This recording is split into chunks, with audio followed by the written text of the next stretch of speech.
ఈ ఎంసెట్ లేదా ఎఫ్సెట్లో మంచి ర్యాంక్ రాని విద్యార్థులకు బెస్ట్ ఆల్టర్నేటివ్ సిఎస్ఈఎంఏ కోర్సులు అడ్మిషన్లు జరుగుతున్నవి.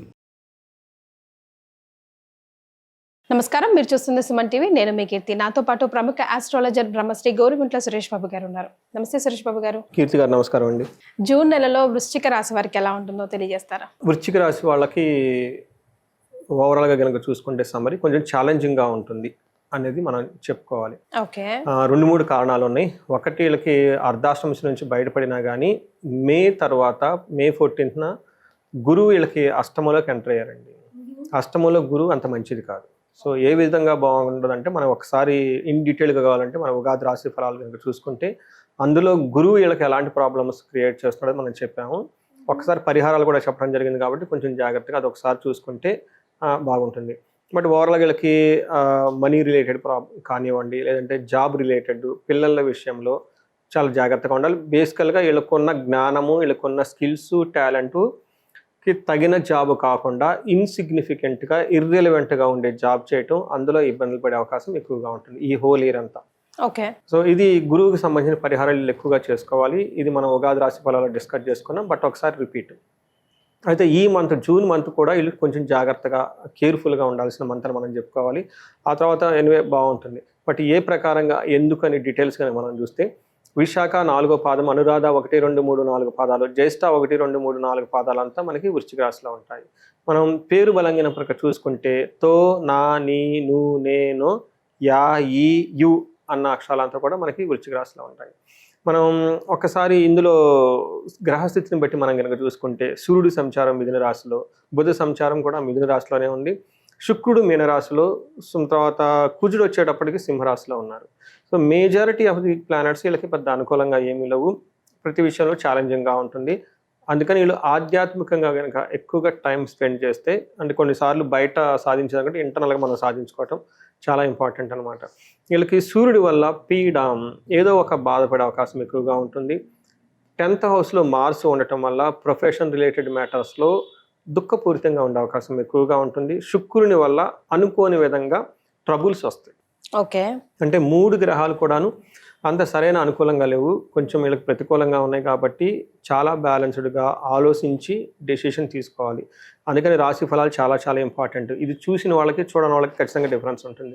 చూసిన వాళ్ళు ఓకే ఈ మంత్ బాగలేదు కాబట్టి జాగ్రత్తగా ఉండాలి, ఒక కాన్షియస్లో మైండ్ వెళ్ళిపోయి డెసిషన్ తీసుకునే ముందు తీసుకుంటారు. ఎవరైతే చూడరో వాళ్ళు ఏపు తెలవదు కాబట్టి పాపం అంతే వెళ్ళిపోవాలని ట్రై చేస్తూ ఉంటారు. ఎందుకంటే మనిషి ఫాస్ట్గా అన్నీ సాధించాలనుకుంటూనే ఉంటారు. మరి అది ఒక్కటే difference between men and animal అని మనకి శాస్త్రంలో చెప్తున్నారు అనమాట. అయితే సాధించాలి. ఎలా సాధించాలంటే గురువుల ఆధ్వర్యంలో సాధించాలి. అందుకని మనం చదువుకుంటాం, జ్ఞానంతో సాధించాలి. కొన్నిసార్లు అజ్ఞానంతో మనం ఎంత ఫాస్ట్గా చేసినా మళ్ళీ బౌన్స్ బ్యాక్ అయిపోతాం.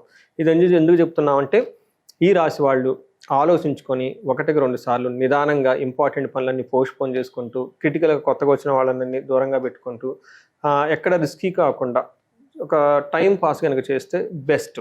ఇంటర్నల్గా పూజలు చేసుకుంటా, వ్రతాలు చేసుకుంటా, హోమాలు చేసుకుంటూ, ఇవి చేసుకుంటూ ఉంటే బాగుంటుంది. మనకి 8వ ఇంట్లో సూర్యుడు ఉండటం వల్ల ఏమవుతుందంటే, దుర్దోష శత్రు సంవాదో గమనాగమన వ్యధ అని చెప్తారు. అంటే 3 మొక్కలో చెప్పాలంటే, దుర్దోష, చెడు పనులు చేయాలనే ఉద్దేశం వస్తుంది. ఓకే, రెండోది సంవాదం, శత్రు సంవాదం, గొడవలు, వీళ్ళు పోయి శత్రులతో గొడవ పెట్టుకుంటారు. ఓకే, కయ్యానికి కాలు. తర్వాత గమనాగమన వ్యధ, అంటే అటు కనుక ఇటు ట్రావెల్ చేస్తే అదంతా వ్యధగా ఉంటుంది. దుఃఖ వార్త శృతం చేయవ, వీళ్ళు ఒక చెడు వార్తని వింటారనమాట. అందుకని చెప్పేసి అష్టమస్తో యథా రవి అని మనకి చెప్తూ ఉంటారు. అందుకని ధనం కూడా కోల్పోతుంది అని నాకు భయంలో ఉంటారు. ఇది కొంచెం జాగ్రత్తగా ఈ సిచ్యువేషన్స్ హ్యాండిల్ చేయాల్సిన పరిస్థితి వీళ్ళకి కుజుడు ఉంది. వీళ్ళకి పరిహారాలు కూడా కుజుడికి సంబంధించి ఎక్కువ పరిహారాలు చేసుకోవాలి. నెక్స్ట్ మనకి 10th హౌస్లో కుజుడు ఉండటం వల్ల ఇది కూడా అంత మంచి టైం కాదని మనం చెప్పుకోవాలన్నమాట. ఏ విధంగా అంటే, ప్రొఫెషన్ రిలేటెడ్ మ్యాటర్స్లో డిస్టర్బెన్స్ ఫీల్ అవుతారు. అప్పటిదాకా కంఫర్టబుల్గా ఉన్న వాళ్ళు ఎగ్దమ్ చైర్లోంచి బయటకు వెళ్ళిపోయేసి ఇటు అటు ఉరుకులు పరుగులు పెడుతూ చేసుకునే సమయం వీళ్ళకి వచ్చేసింది అనమాట. అందుకని కొంచెం జాగ్రత్తగా సదా సంచార ఉద్యోగం ఎలా చేస్తారంట, ఉద్యోగంలో అటు ఇటు తిరుగుతూ చేస్తూ ఉంటారంట. అంతేకాకుండా నిత్య క్లేశం, సదా వ్యాధి, సదా భోజన దుర్బలం, సదా సంచార ఉద్యోగం. బట్ ఓవరాల్గా కనుక చూసుకుంటే ప్రొఫెషన్ మ్యాటర్స్లో ఎక్కువ టైం స్పెండ్ చేస్తారు. పర్సనల్గా ఉన్న భోజనం కానివ్వండి, కంఫర్ట్, ఇవన్నీ నెగ్లెక్ట్ చేసే ఉండే అవకాశం ఎక్కువగా ఉంటుంది. వీళ్ళకి separation or money fear, boss, okay, loss of money, fear, తర్వాత బాస్ ద్వారా ఫీర్ వచ్చే అవకాశం ఎక్కువగా ఉంటుంది. తర్వాత 6వ ఇంట్లో శుక్రుడు ఉండటం వల్ల ఇది కూడా అంత మంచిది కాదు అని మనం చెప్పుకోవాలి. ఏ విధంగా అంటే ఆయాసో ధార పుత్ర ద్వేష అని మనకు చెప్తుంట. అంటే మనకి మహర్షులు ఏం చెప్తారంటే విరోధ శత్రుపీడాం, అగైన్ శత్రుపీడలు ఉంటుంది. జ్ఞాతీనాంచ విరోధద, భార్య బంధువులతో కూడా విరోధం పెట్టుకుంటూ ఉంటారు అనమాట. అందుకని వీళ్ళకి ఆయాసం, ఓవర్ టైర్డ్నెస్ ఎక్కువైపోతూ ఉంటారు. ఇది కూడాను శుక్రుడు అంత అనుకూలంగా లేరు. బట్ ఒక విషయంలో వీళ్ళకి చాలా బాగుంటుంది, ఖర్చులు శుభకార్యాల గురించి ఎక్కువ చేస్తారు. ఓకే. తర్వాత లవ్ మ్యాటర్స్ కానివ్వండి, భార్యాభర్త అన్యోన్యత అయితే చాలా బాగుంటుంది. సో ఒక రకంగా బయటికి వెళ్ళకుండా, ఎక్స్ట్రా కరికులర్ లేకుండా ఇంట్లో కరికులాలు చేసుకుంటే చాలా హ్యాపీగా చక్కగా ఉంటారు. ఇంట్లో మిస్సెస్కి హెల్ప్ చేయటం, ఇంట్లో ఎక్కువ స్పెండ్ చేయటం, ఇంటికి సంబంధించిన విషయాల్లో ఎక్కువగా కేర్ తీసుకుంటూ టైం స్పెండ్ చేసేస్తే పిల్లలతోటి వాళ్ళతోటి స్ట్రెస్ బస్ట్ అంతా పోయేసి చక్కగా హ్యాపీగా ఉంటారు. ప్రొఫెషన్ రిలేటెడ్ మ్యాటర్స్లో ఇంపార్టెంట్ డిసిషన్ తీసుకోకుండా పేషెన్సీగా ఏదైనా హ్యాండిల్ చేస్తే బాగుంటుంది.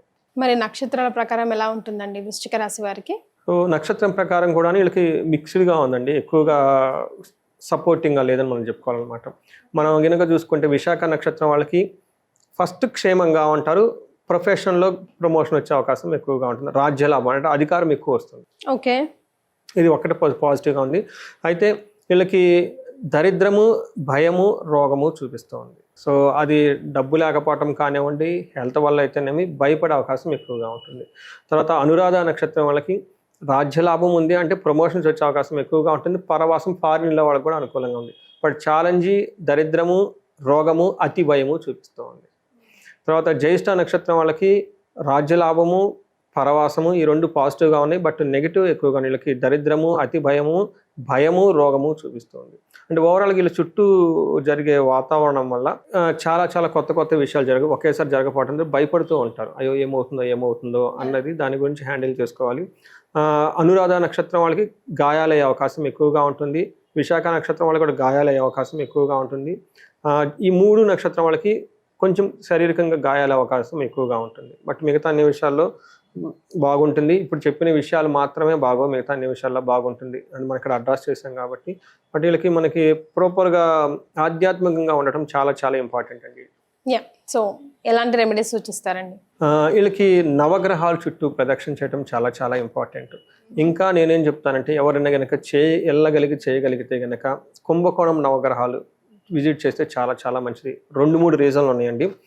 ఒకటి, వీళ్ళకి అష్టమ శని నుంచి బయట చేశారు, కానీ దాని యొక్క ఇంప్రెషన్స్ వీళ్ళకి ఇంకా ఉంటాయి. అర్ధాష్టమ శని నుంచి బయటకు వచ్చి దాని యొక్క ఇంప్రెషన్స్ ఉంటాయి. రెండోది, గురువు వీళ్ళకి అనుకూలంగా లేరు. గురువు చాలా పెద్ద గ్రహం, చాలా చాలా ఇంపార్టెంట్. అందుకని ఎవరైతే ఇది చూస్తున్నారో ఉగాది రాశి ఫలాలు, వృశ్చిక రాశి మనం చేసిన కనుక చూస్తే అందులో రెమెడీస్ చాలా చెప్పడం జరిగిందనమాట. వీటితో పాటు వీళ్ళకి విపత్తి ఎక్కువగా ఆపదలు కూడా వచ్చే అవకాశం ఎక్కువ ఉంది. బట్ నవగ్రహాల చుట్టూ తిరగటము, కుంభకోణం నవగ్రహాలను విజిట్ చేయటము, తర్వాత కోటప్పకొండ దక్షిణామూర్తిని విజిట్ చేయటం చేస్తూ వీటితో పాటు రుద్రాభిషేకం చాలా చాలా పవర్ఫుల్. ఓకే, మహాన్యాసంతో కలిపి రుద్రాభిషేకం ఇంట్లో చేయించుకుంటే చాలా మంచిది. ఎందుకంటే ఇంట్లో నెగిటివ్ వైబ్స్ అవన్నీ ఎక్కువ ఉంటాయి కాబట్టి మాట్లాడుకుంటాం, కొన్నిసార్లు ఇంట్లో పెద్దగా అరుచుకుంటూ ఉంటారు కాబట్టి ఆ నెగిటివ్ వైబ్స్ అన్నీ పోతుంది. ప్లస్ ఇంటికి ఎవరైతే పండితులు వస్తారో, బ్రాహ్మణులు వస్తారో, వాళ్ళు వేద ఆశీర్వాదం చేస్తారు, లేదా వేద ఆశీర్వాదం కావాలని అడగమనండి వాళ్ళని. వీటితో పాటు చేస్తూ ఉంటారు. మన్యు పాశుపత అభిషేకం చేయించుకున్నా కానీ ఈ నెగిటివ్ వైబ్స్ అన్నీ పోతూ ఉంటాయి అనమాట. దీంతో పాటు వీళ్ళు దుర్గా కవచం అని ఉంటుందండి, చాలా పవర్ఫుల్. అది కనుక చదువుతూ ఉంటే ఎలాంటి నెగిటివ్ వైబ్స్ ఏమైనా ఉన్నా కానీ రాకుండా ఉండేసి వీళ్ళు కాపాడుతూ ఉంటుందండి. సో సురేష్ బాబు గారు వృశ్చిక రాశి వారికి జూన్ నెలలో ఎలా ఉంటుందో తెలియడంతో పాటుగా రెమెడీస్ కూడా సూచించారు. ధన్యవాదాలండి.